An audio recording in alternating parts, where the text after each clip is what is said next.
So just with regards to your playing, I mean, I know you for a lot of the stuff you're well known for, but you know, you Ozzy, Rod Stewart, and all the rest of it. But one thing I didn't know about was Pink Floyd. Oh, How did that come yeah. about? Well, that was just a freaky thing, you know. I came home one day and there was a message on my voicemail on the phone from Bob Ezrin, producer. He Yeah. said, Carmine, I'm producing a group that's just screaming for Carmine drum fills. I said, oh, okay. So I thought it'd be a new group or something, you know. Yeah. So I called him up and I said, hi.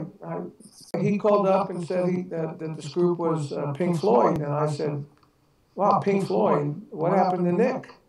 He said, oh, Nick will be there. I said, but why isn't he playing? He said, well, you know, he's been racing his Ferraris and his calluses are soft. They just want some new blood with some new energy. I said, okay. So I went down, spent the day, had my roadie bring my drums down there, spent the day up there, and ended up playing this track. And it's funny because I filled up like 3 reels or 2 or 3 reels of 24 track Yeah. tape playing the song over and over and over. He had so much material from me about this song that he said he's going to edit it all together. And every time I called him, I'd say, so how's it going? How's it going? I said, edit. He says, it's going great. I go, so what's it sound like? He goes, well, in a word, he would go, daring. Daring. You know, and I would go, okay. So when's it going to be done? He goes, just give me a little more time. I'll call him a couple of weeks later.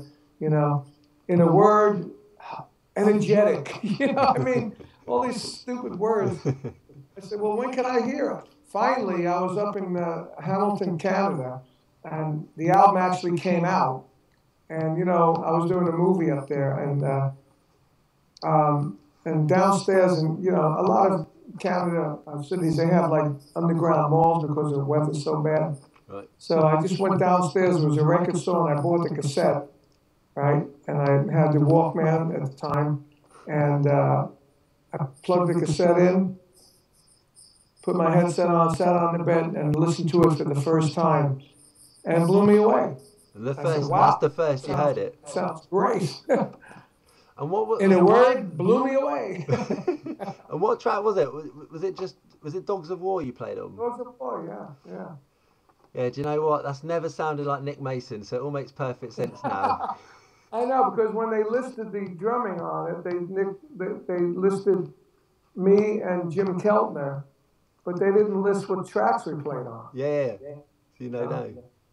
It makes sense But I now. think all the people that knew me probably, you know, could figure out that that was more me than Jim Keltner. Yeah.